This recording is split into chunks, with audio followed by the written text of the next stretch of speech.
Bienvenue à vous tous dans le programme de ce vendredi. En décryptage, nous allons en République démocratique du Congo. À quelques jours d'échéances politiques décisives dans le pays, les acteurs et défenseurs de la liberté d'expression s'inquiètent de la volonté des autorités d'encadrer la presse en ligne et les réseaux sociaux pour lutter contre les fake news et la cybercriminalité. Média Congo, Actualité.cd, la radio onusienne Okapi, 7 sur 7, entre autres, ces sites d'information avait jusqu'à ce 14 juillet pour mettre en œuvre un arrêté du ministère de la Communication. La plupart n'ont pas obtempéré dans l'attente d'une rencontre avec le ministre. On va évoquer le sujet avec Didier Assoga. Bonsoir Didier. Bonsoir Samuel. Alors, chercher à régler ou réglementer la presse en ligne dans un pays, est-ce que, a priori, il y a quelque chose d'inquiétant là-dedans? A priori, non. Mais a posteriori, oui. Parce que jusqu'à preuve du contraire, en République démocratique du Congo aujourd'hui, les sites d'information, les médias en ligne ne se créent pas de façon comme ça, de façon hasardeuse et ex nihilo. Il y a on va dire, il y a un cadre dans lequel ces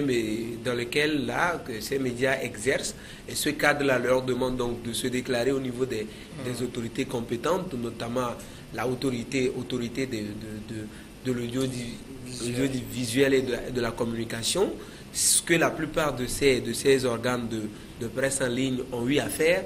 Et donc, en réalité, l'arrêté que le ministre vient de prendre, est-ce que les uns et les autres redoutent, c'est d'avoir cette propension répressive, parce que si déjà il a été demandé à ces organes-là de se déclarer auprès des autorités compétentes, on ne sait pas pourquoi le ministère maintenant, qui a normalement des départements, donc dans une institution sous tutelle, dont la HAC, qui donc auprès de laquelle ces organes se déclarent, va demander maintenant par arrêté à ce que les organes viennent se déclarer encore au niveau du ministère.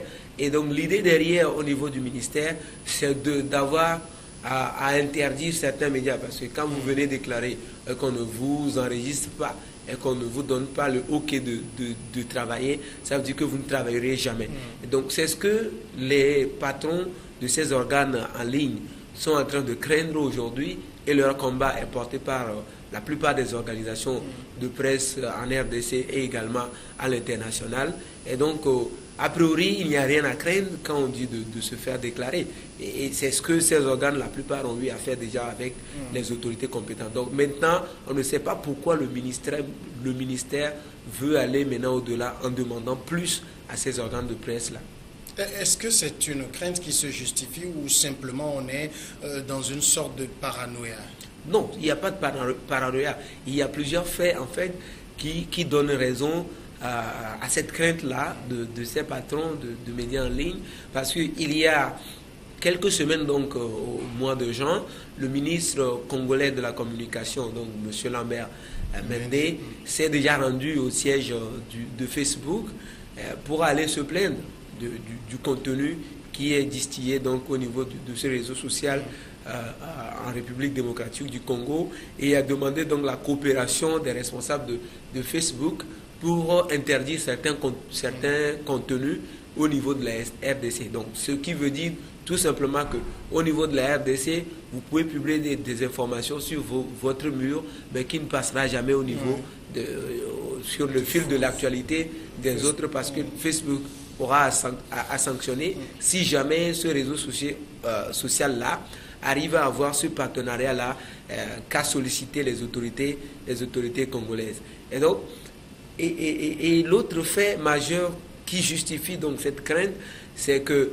la plupart du temps, les autorités congolaises ont ordonné la coupure systématique de la connexion Internet, qui pénalise d'abord ces médias en ligne puisqu'ils travaillent essentiellement en ligne, la coupure de la connexion Internet à chaque événement chaud au niveau de la RDC, que ce soit les manifestations de l'opposition, que ce soit les dernières manifestations convoquées par la coalition de l'Église catholique, les autorités compétentes de la RDC ont simplement demandé la coupure de la connexion Internet, ce qui a déjà pénalisé la plupart de ces médias-là. Et l'autre fait, et qui est le majeur, le troisième fait, c'est que nous entrons en RDC dans un important processus électoral.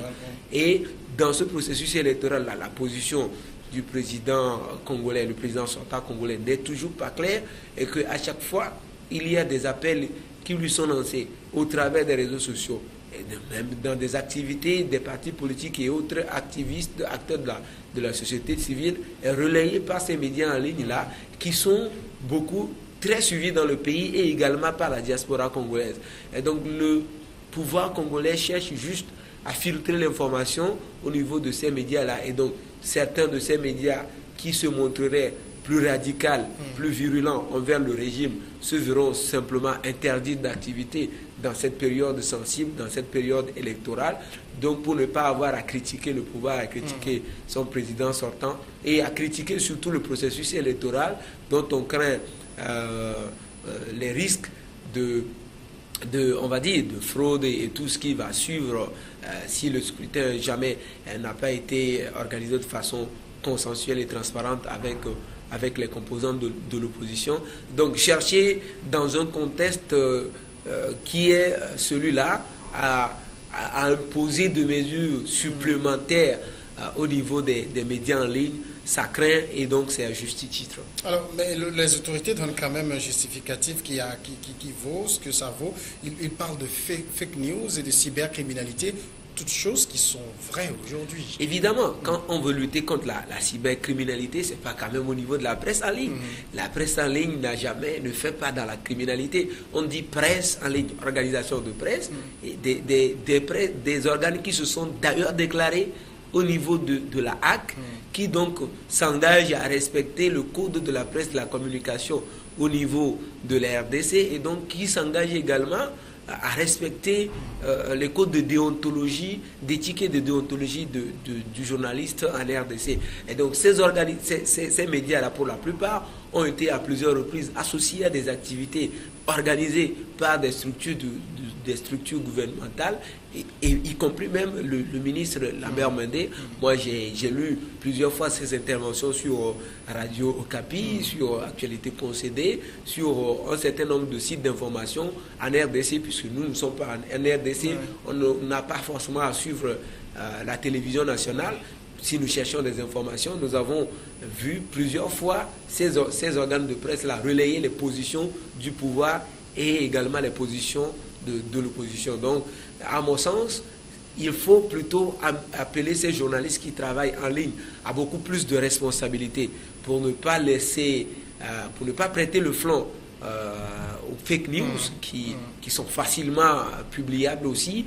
Donc il faut plutôt œuvrer, outiller les journalistes en ces temps-ci, et donc dans le cadre du processus électoral, organiser des séminaires, des colloques, des ateliers pour renforcer la capacité de ces médias-là en ligne, et surtout leur apporter du financement, du soutien pour que ces médias en ligne tiennent bon durant le processus électoral. Mais chercher à les faire taire, à corser les mesures qui pourraient les empêcher de bien travailler, à mon sens, c'est suspect et c'est ce qu'on dénonce. Alors, pourquoi ces mesures doivent inquiéter quand on sait que la presse écrite, par exemple, est soumise à ces mesures-là? Non, la presse écrite n'est pas soumise à ces mesures supplémentaires que le ministre congolais Lambert Mende veut imposer. Il y a quand même d'autres mesures, comme par exemple, il faut avoir une autorisation, mais en plus, il y a les dépôts légaux qu'il faut faire avant de paraître. Toute chose qui permet aux autorités de contrôler la ligne et tout ce qu'il y a dedans. Non, et évidemment, à un moment donné, on se demande qu'est-ce qu'on veut au niveau du Congo. Qu'est-ce qu'on veut véritablement pour la liberté de la presse et de la communication au niveau du Congo? Est-ce qu'on veut retourner en arrière ou est-ce qu'on veut avancer? Tant qu'il y a un code de presse et de la communication, il faut respecter les normes. Dès que les médias, quand on est dans un régime de déclaration et que les médias se déclarent et prennent leur récépissé de fonctionnement, il faut les laisser fonctionner. Et puis il y a d'autres mécanismes. Il y a plusieurs dispositions au niveau du code de la presse et de la communication qui sanctionnent le journaliste en cas de dérapage et toute autre chose. Mais chercher à contrôler systématiquement le contenu avant publication, c'est ce qui est inquiétant.